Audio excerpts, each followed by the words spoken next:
Yes, guys. Hello, good afternoon, good evening, good morning sa inyong lahat. Kung nasan ka man ng sulok ng mundo, magandang araw sa'yo. Ha?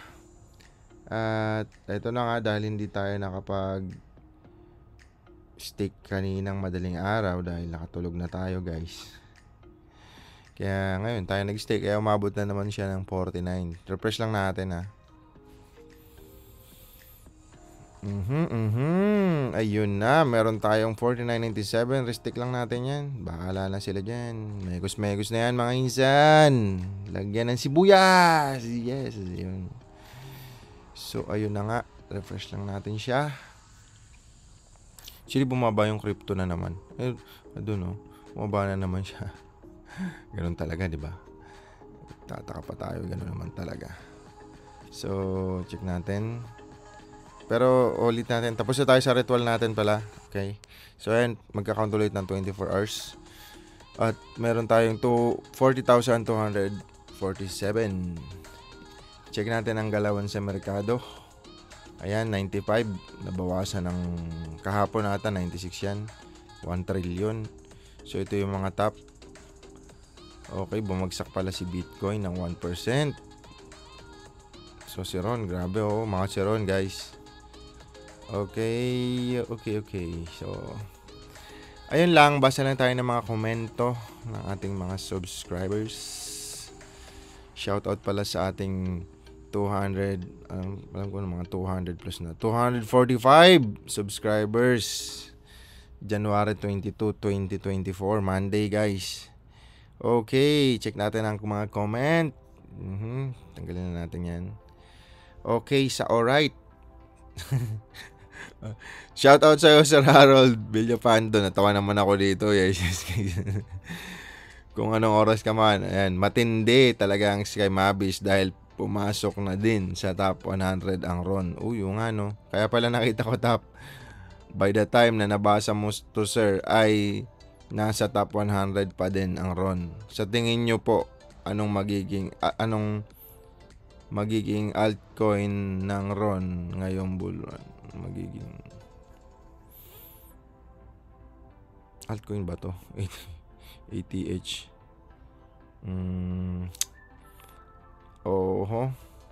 Hindi ko masabi, sir, kasi ang Ron kasi napakarami niya ng napakaraming naka-add sa Ron na iba-ibang tawag dito, iba-ibang game. Check natin, ha. So si Ron, check mo lang yan dyan, guys. Yan. Nakakasi to. So, big sabihin, itong 1 billion supply, nabawasan pa yan. Napunta dun sa mga hacker yung Ron. Ang malupit nga dito sa Sky Mabis, hindi na sila nagpalit ng token. So, hinayaan na lang nila yung nahack na yun. At kinontinue na lang nila to. So, yung circulating supply na yan, malaking amount dyan, nandun sa mga hacker. Yun nga yung North Korea daw, sabi nila. Mamaya pag-usapan natin yung hacking na yan. Okay. Check natin yung Twitter nito para makita natin. Alam ko napakarami ng nito ng naka-add na community. So kung mapapansin nyo, napakarami kasi guys ng naka-add kay Ron na game. Kaya ano ba yan? Mga ads. So ito, iwasan nyo yung mga ganyan. Makikita nyo sa Twitter guys yung may mga ganito. Maraming times mabibiktim ka ng may ads, ha. Minsan kasi may mga akala mo totoo, pag naklik mo, nako, phishing site na pala. So ayan, ito si Ron, napakarami. It's Jihos, may-ari ng Ron. Ay, isa sa may-ari ng AXS at Sky Mabi, syempre. So si Ronin, yan, nasa top siya. Okay. Ito, isa sa laro niya, yung Pixel, syempre. Ito, bago na naman siguro to, The Machines Game. Ayan. Kasi ang ganda kasi gamitin ng Ron para sa magiging niya, parang wallet niya or blockchain, gaming blockchain. Kaya siya umangat. Kasi ang dami niyang ang daming game sa loob niya. Check nga natin dito. Dito yan sa validator makikita eh. Ito ata yun. Ito ecosystem.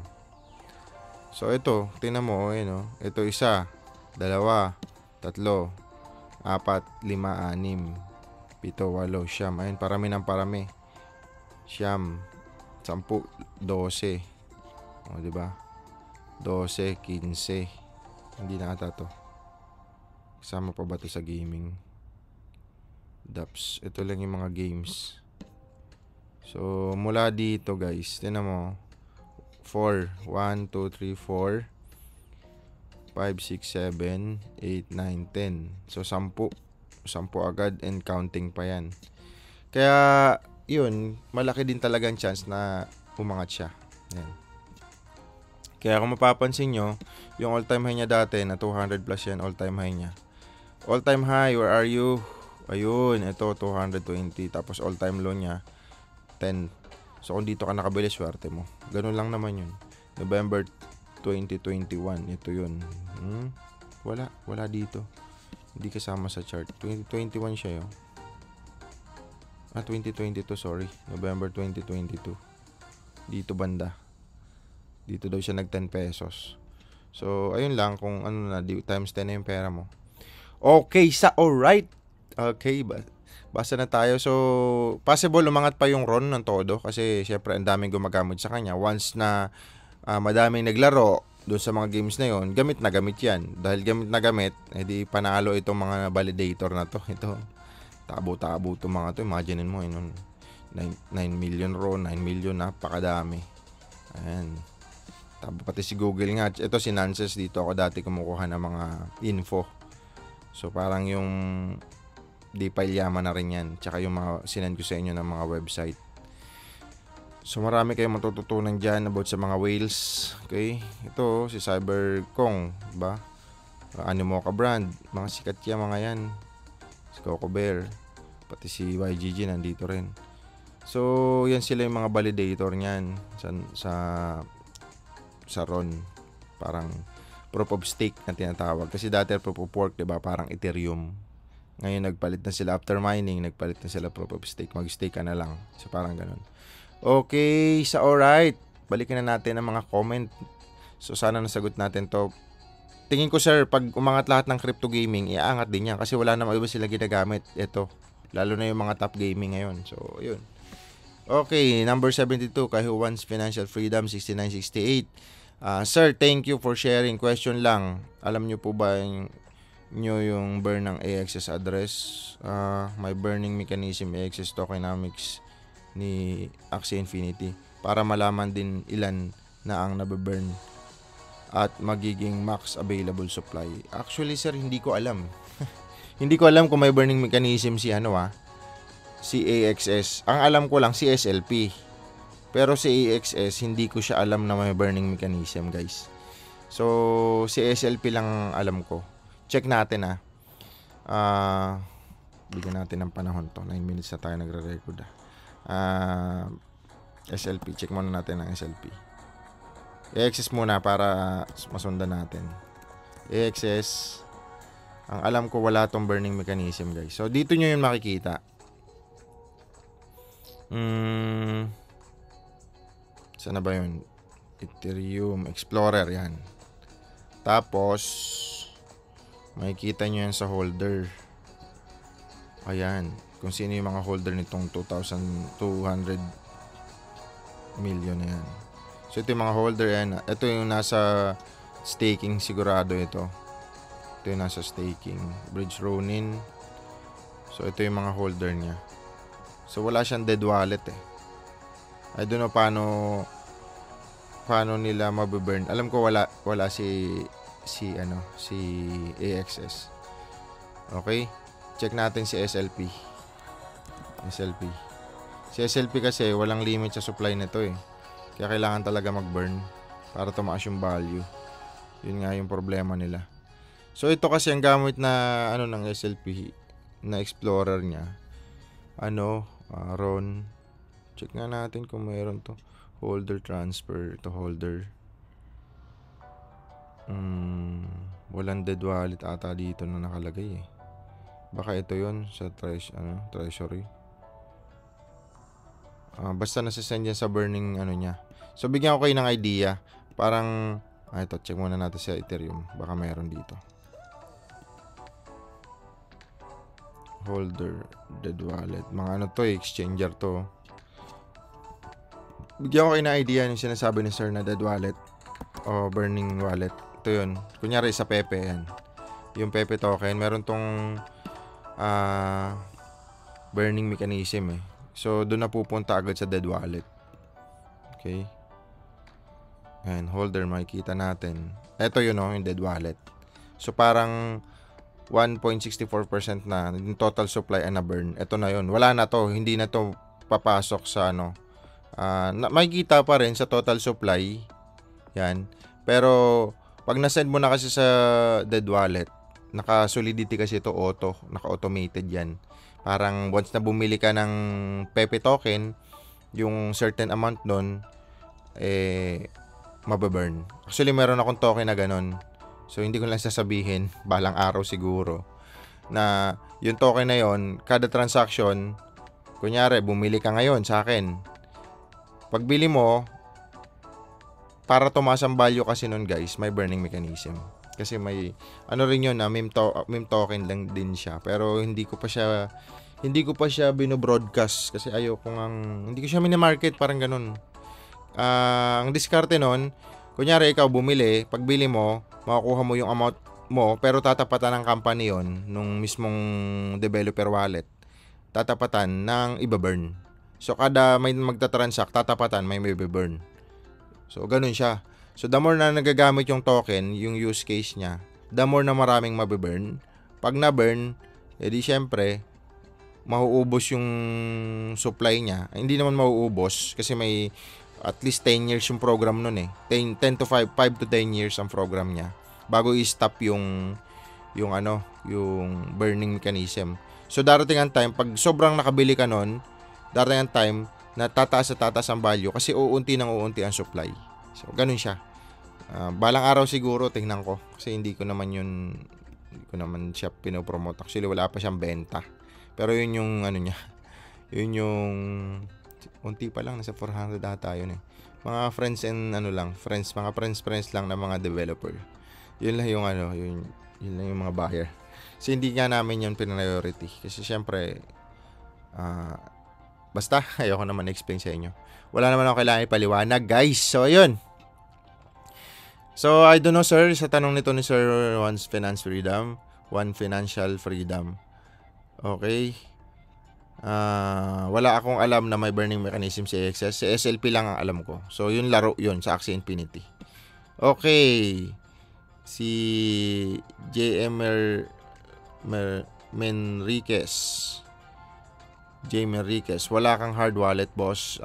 Nasa video ko na yan, matagal na. 5 po yung treasure ko, tsaka 2 SafePal hard wallet. Okay, meron sir, nandyan, panoorin mo lang iba kong video. Sir Neil, shoutout sa'yo. Present load, solids talaga. 3 suggest naman, sir, isang coin na hino-hold nyo ng mga kasama mong whales para sa paparating na bull market. Okay. Siyempre, Bitcoin, Ethereum, at yung iba, ang mga altcoin. Ganun lang hold ko, sir. Bitcoin, Ethereum, at saka altcoin. So, sa mga altcoin ko, yan, yung Solana, kasama yan. Avax, ano pa ba? Ito, Axie. Yan, isa sa ko yan, hold. At yung iba, mga NFT games. Yung mga AI token yan. Pasok din yan. Kasi isa yan sa mga tataas ngayong bull market. Okay, sir. Yun lang yung mga token namin. Boss, sa palagay mo, hanggang kailan magtatagal? Ito, nasagot ko na rin to. Hanggang kailan ang staking. Shoutout sa Sir Carlos. Okay, check natin, sir, ha, para may idea ka. So, ito yung staking ng Axie. Ito yung na-stake, total stake ngayon. Ito ang nabibigay niya daily. So, kung ito ang nabibigay niya daily, times mo lang yan, sir.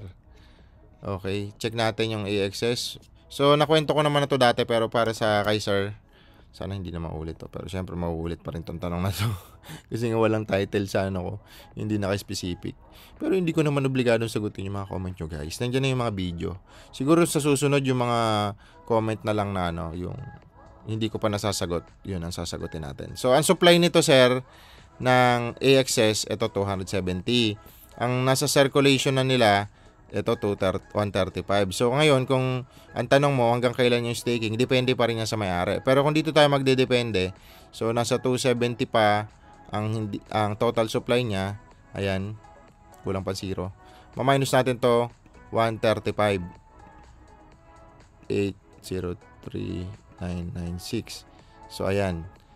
Okay. Ito yung hindi pa na-mine, nasa developer wallet pa yan, nasa company wallet pa yan.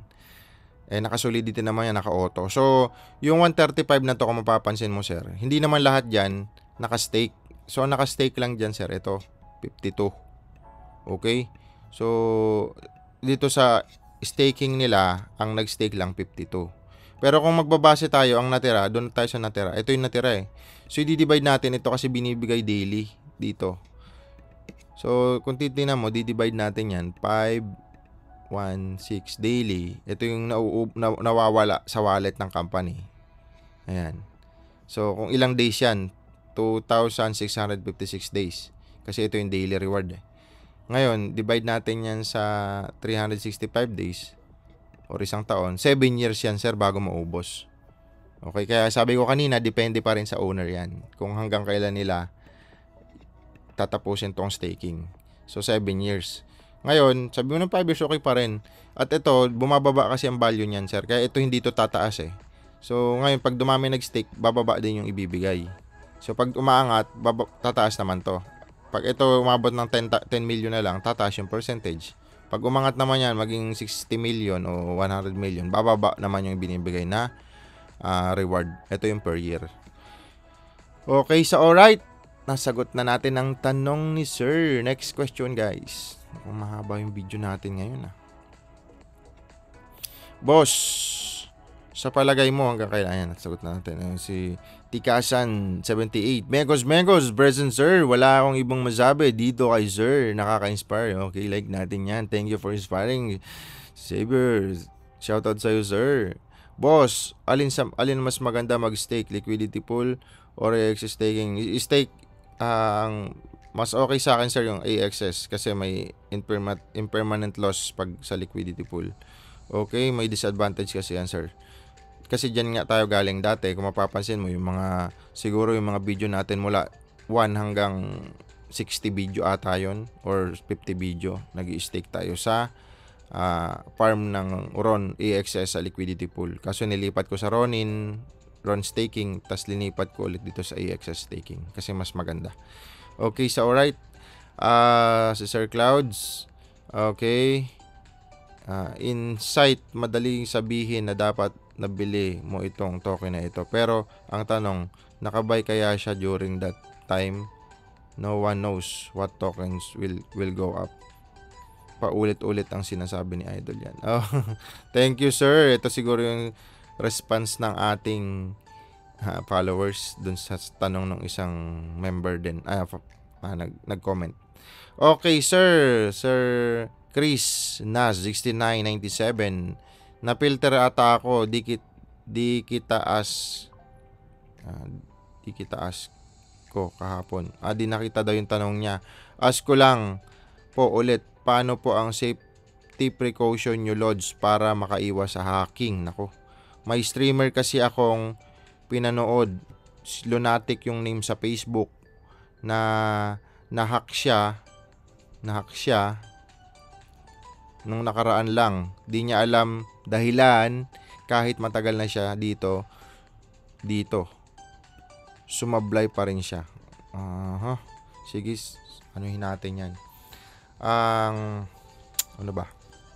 Marami kasi guys dapat alalahanin lalo na pag ano ka ngayon, pag YouTuber ka kasi or influencer ka, may mga tinatawag na na fake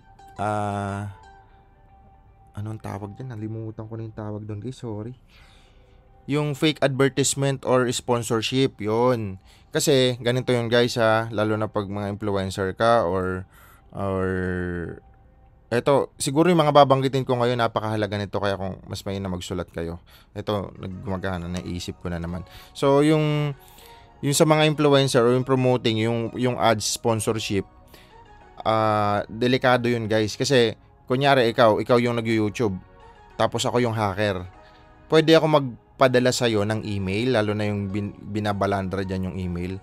Sasabihin ko, "Oy, ako si ganto ganyan, malaki akong kumpanya." Tapos ipapakita ko doon ang mangyayari niyan guys, siguro mga 5 email na nag-uusap na tayo. Siyempre, yung unang email, wala muna yung link. Ang sasabihin ko muna doon, pwede ka ba makipag-partnership sa akin? Ito ako, malaking kumpanya, ganito, ganyan. Tapos legit yung email, legit pati website. Kasi pwede naman yun i-copy-copy lang di ba? Tapos, siyempre magre-response ka, sasagot ulit ako diyan, may mga tanong ulit ako, may mga kung sumang-ayon ka, siyempre may mga ibibigay ako diyan sa iyo na condition, ganito ganyan. Tapos kukunin ko yung loob mo pang number 3 na usapan natin. Pag pang-4, tatanungin ko na sa iyo ngayon kasi may isi-send ako sa iyo na link. Tatanungin ko na sa iyo ngayon kung anong OS meron ka. Kung Linux ba gamit mo, yung mga pang-hacking OS yan, Linux, MacBook, or iOS, Mac ba gamit mo, or Android ba gamit mo, or Windows. So, pag sumagot ka doon, patay ka na, yari ka na. Pag clinic mo yung link na yon na specific doon sa OS mo, sahod na lahat. Pag dinownload mo yung link na yon, magugulat na lang yung baka ganun ang ginawa nito sa sponsorship. Mangyayari doon, makukuha ko na lahat ng file na meron ka. Didiretso yan sa Telegram ko. Lahat ng file na meron doon, lahat ng naka-register na username password sa Google mo or sa browser mo, kuha ko na lahat yun. So, sabi ko sa inyo, may IT company kami, kaya alam namin yan. Alam ko yan, yung mga ganyan. So, ito pa. Ang isa sa mga magiging advice ko sa inyo guys, huwag kayong mag-click ng kahit anong link. Okay? Huwag kayong mag-click ng kahit anong link, lalo na kung hindi nyo alam. At check nyo muna kung sigurado yung link na yon. At siguro, tandaan nyo rin, syempre, dapat malakas yung password nyo.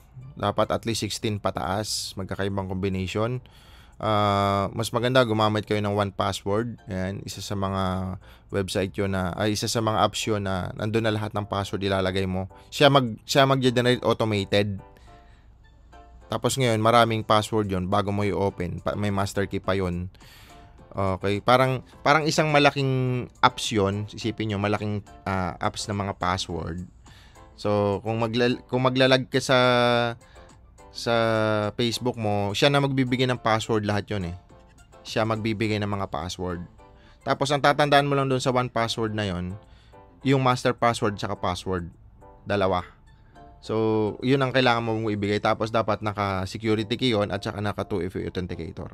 Okay, number 1, dapat malakas yung password mo, 16. Tapos dapat may authenticator ka, 2FA. Yan, dapat malakas yung meron kang laging 2FA authenticator. At yung code nun, i-save nyo yun guys. Huwag nyo ilagay kahit saan. Baka mamaya, alam nyo yun. Dapat sa pinaka-safe. Tapos, kung mawala phone mo kasi yari ka. Dapat pati phone mo, meron niyang ID na at least facial recognition bago mabuksan. Pati yung i-add mo dyan yung 2FA mo. Okay?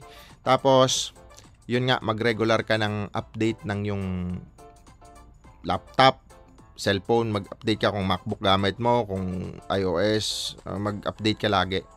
Kasi pag updated yung apps mo, yung OS mo, hindi kadalasan yung mga hacker, hindi agad-agad yung program nila fit para doon.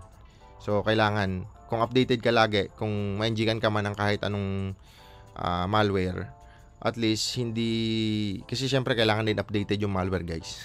So, yun lang. Kung maunahan mo sila mag-update, much better. Okay. Yun na nga, mag-ingat kayo sa mga phishing site. Kasi may mga phishing site, minsan mali lang ng spelling, nagdagdagan lang ng I, nadagdagan. Lalo na ngayon guys, sa Google, pansinin nyo, naka-sponsor ads pa yung mga malware. Kunyari, kagaya dati, si Axie, putok. Kaya ang dami na-hack dati sa Axie. Bakit? Kasi, pag-search sa Google, ang lumalabas, naka-ads. Akala ng mga Pilipino, kasi mga Pilipino dati, grabe kasi yaman-yaman ka, di ang daming nagsumugod sa Axie, pati sa, ang dami na hack kasi pag type sa Google, instead na ang nai-paste nila, yung security key nila, na napunta na dun sa sa hacker. Phishing site pala yon. Kaya mag-ingat kayo doon guys ha. Minsan, do-double check nyo muna yung URL, yan URL. Do-double check nyo muna yon bago kayo magpipindot, okay? Review nyo yung security, syempre. Yung security ng bawat apps ninyo. Kunyari, Facebook, ito, YouTube.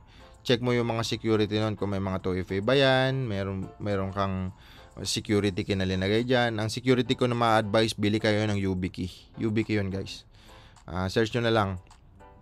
Tapos umiwas kayo sa mga, syempre, mga public wifi. Maging maingat kayo dyan kasi lalo na kung ako hacker, ang dali lang nun, i-hack ko lang yung wifi, lahat na magla-login doon, yari na, pasok na sa akin. So maraming kaparaanan para ma-hack yung wifi na yon. Napakadami. May mga pineapple wifi, mga lalo na ngayon meron ng anong tawag dito? May ganun ako eh. Nalimutan ko na. Basta device yun na ma-hack mo, pati nga pati sasakyan ma-hack. Okay, kaya mag-ingat kayo sa ganun guys. Lalo na ngayon, AI na, combination ng AI. Naku po. Tapos yung mga third party apps, yung kunyari auto login, 'di ba? Ilalagin mo yung email mo tapos auto login, mag-ingat din kayo doon. At saka dapat aware kayo sa mga hacking na yan. So nandiyan na naman lahat sa YouTube, aralin niyo na lang. Tapos yung may backup ka ng yung mga data, syempre. So, yung mga backup mo na data, kunyari iCloud, kailangan may mga 2FA din yung YubiKey, yung security key. Kasi mahirap pag nawala lahat ng file mo, wala na, ang hirap. Tapos, yun nga, monitoring mo yung account mo lagi. So, yung mga regular activities. So, at least every 6 months magpalit ka ng password. Okay? So, yun lang yung mga sa pagkakaintindi ko na nasa isip ko ngayon. Kung meron man, bahala na. Tingnan natin sa mga susunod kung ano pang mai-suggest natin. Pero syempre, ulitin natin, pera nyo yan, kaya ingatan nyo. So, parang bangko lang yan. Kaya yung iba, yung mga bangko, di ba, mayroong PDIC, parang at least 500,000 covered. So, ganun din. Dito sa online kasi walang ganun, guys, ha. Pag nawala, yari ka. Pwede ka talagang maubos ang account. So, yun. Check nyo muna yung savings nyo, ha. Natawa ako dun, present. Okay, Sir Instinct. Shout out sa'yo, sir. Okay.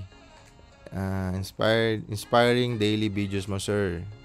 I started 29 AXS. Ang laki na rin yun. Sana dumami rin. Okay, shout out sa'yo, sir. Her run. Nanghihirap basahin kasi. Hicom 8242. Bahala ka na, sir. Basta shout out sa'yo. Shout out sa'yo, Sir Rex. Ito, mga new box yan. Mga kaidaranan ko to mag-online to mga to. ClickSense. Ang mga payout nito, Solid Trust Pay, Liberty Reserve, ano pa ba yun? Perfect Money. Tapos, nung nag-stop na ako, ang mga payout na sa ganito, Bitcoin na. Sayang. Mga 2012 kasi ako nag-stop dahil nag-business na ako nun eh. So, 2009 hanggang 2012. 9, 10, 11, 12. 4 years ako nagaganyan. Grabe, mga online program. Okay, tapos mga online selling dati. Imagine nyo, ako isa sa mga nauuna sa Sulit. Sulit.com pa dati, ayos dito yan. Yan yung mga online na ginagawa ko dati. Benta-benta. Bili ako ng mga products sa abroad. Sa China, sa Hong Kong. Tapos pinopost ko sa Sulit. Naku, ang laki ng kita. So, wala pa dating Lazada. Wala pa nag-attraction o nag-online marketing dati. So, ayan, yung subscribe kay Spark Life. Thank you sa pagsagot. Sana swertehin ako ngayon. Okay. So, yan, yung mga nasagot na natin. Medyo ang haba ng video natin, guys. 30 minutes. Ito ata pinakamahabang video ko na. So, ayun lang. Ano pa ba? Wala na ata akong masabi. So, andito lang sa DeFi Llama. Basa-basa lang kayo dyan. At ito, yung mga news. Siyempre, hindi lang nagbabasa ng news, guys. Bahala na kayo dyan. Basta ako, alam nyo, nakatingin lang ako sa 5 to 10 years from now. Hindi ko tinitingnan yung mga nangyayari ngayon. Kasi normal talaga yun. May mga mangyayari. may gera, bababa crypto, merong politiko, binubuli yung crypto, pati bangko, pati mga malaking institution, yung mga whales biglang nag-dump, etc. Normal yan, mangyayari lahat yan. So, ayun, medyo kung first timer ka kasi talaga sa crypto, medyo maninibago ka lang. Kaya kailangan aralin mo. So, okay, so alright. Yun lang naman ang ating update, guys. Wala na akong masabi. At medyo kung ano na naman ang aking pinagsasabi. At ayan na, hindi na tayo connected. Kaya, yun, nasa 40,000 tayo. Nag-auto ano kasi yan eh. Auto off for security, syempre. Okay, sa alright, wala na tayong masabi. Today is January 22, 2024, Monday. Maraming salamat sa time nyo, guys. At syempre, kapag hindi ka pa subscribe, mag-subscribe mo na kay Mr. KGB Crypto at i-hit mo na rin yung notification bell para lagi kang updated sa ating channel. Maraming salamat sa inyo. See you again tomorrow. Peace out.